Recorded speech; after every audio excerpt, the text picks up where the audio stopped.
So, first of all, I've never considered myself to be athletic. Let's just start by saying that. I never have been a gym girly. I'm not the woman who has the gym membership and no, not me. I've had gym memberships. I just never went to the gym. So there you go. That kind of gives you the picture of where I am starting this.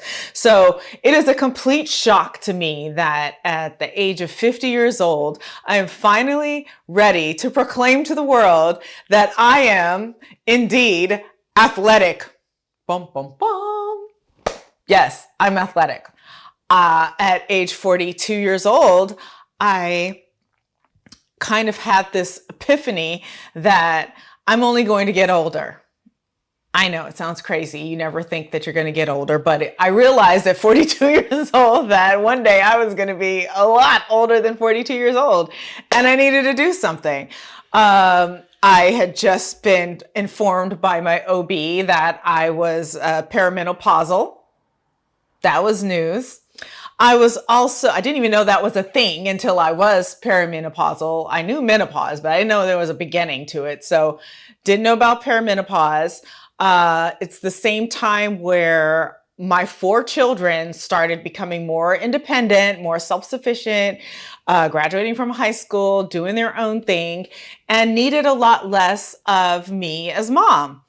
And so, of course, I had an identity crisis, because what else do you have when your whole purpose for living has just grown up and done their own thing?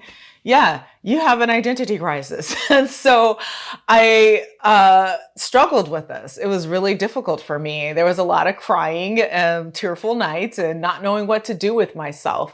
And I decided that I was going to, for coping, actually. Yeah, that's how it started. As a coping mechanism, I started doing more yoga. And I had already started with those Rodney Yee videos. Blessings to you, Rodney Yee, wherever you are. You're a transformer. But I literally started taking my yoga practice more seriously. I was going through a lot, and that helped me. It helped me to figure out the next steps. It helped me to give me that break so that I could breathe and I could focus on me and start learning. And I just realized that I'm going to have to do things differently. One of those different things was my body started changing. The way that I metabolized everything, my sleeping patterns got weird. The things that I craved, the things that I wanted to eat were different. Like, things really started changing a lot, and I was not prepared for it. Had no clue, did not expect it. And so when it did change, I started really becoming,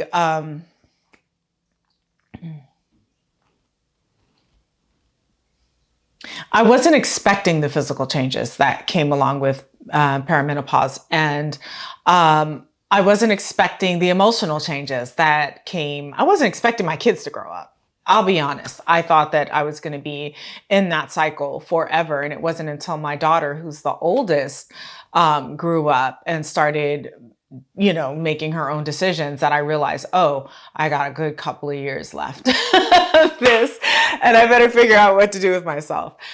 So yoga was one of the things that helped me to cope emotionally with those changes.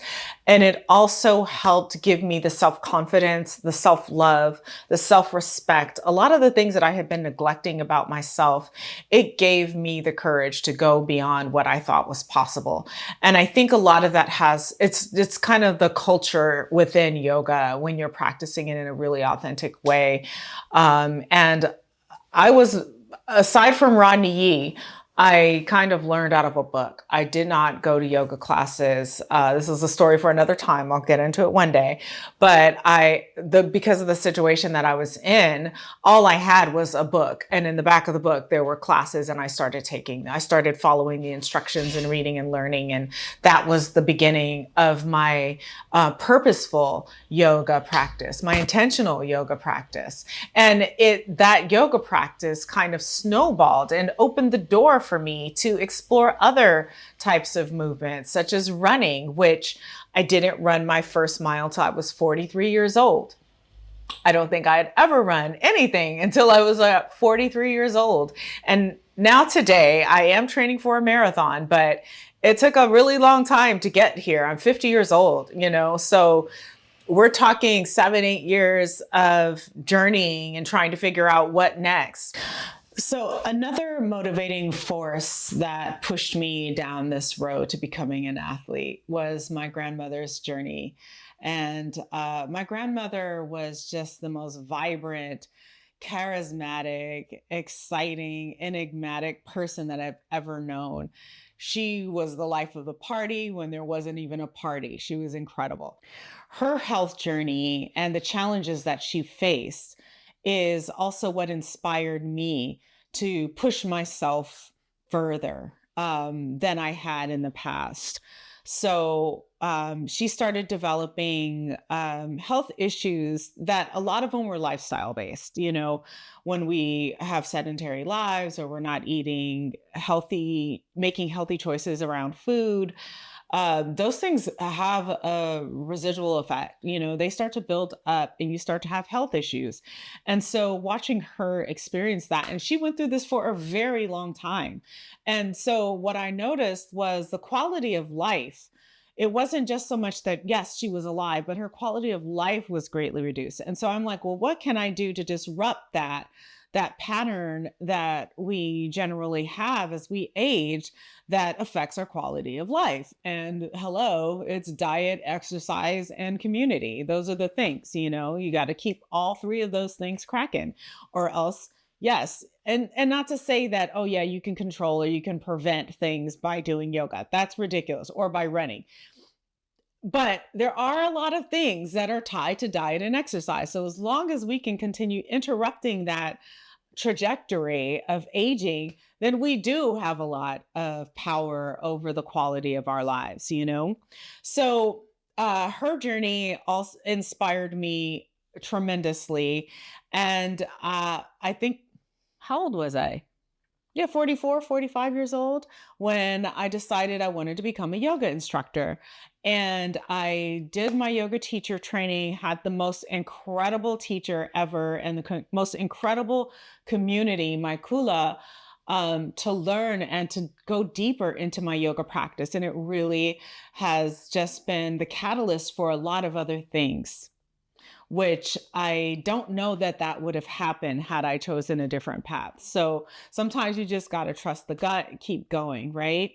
But within yoga, it's kind of engineered with self-respect and self-love. And when I stopped practicing or stopped looking at it as a way to achieve a specific body type or a way to come up with some extreme diet or fit into my favorite pair of jeans, for crying out loud. Like, none of those things became the motivation anymore.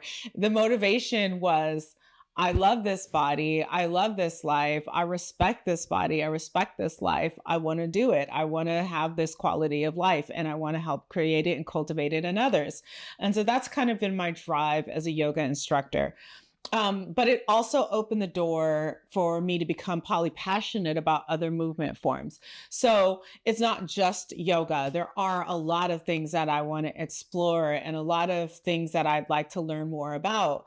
And so I want to invite you to follow this journey with me. I want to share my experiences with you in hopes that we can co-inspire one another, that we can co-energize and motivate each other to keep moving forward. And in the meantime, improve the quality of our daily lives through community. So I'm going to be posting new videos on a weekly basis. Make sure you click subscribe so you'll know where to find me, and come on this journey with me. I think we deserve it. All right. So peace, love, and I'll see you guys next week.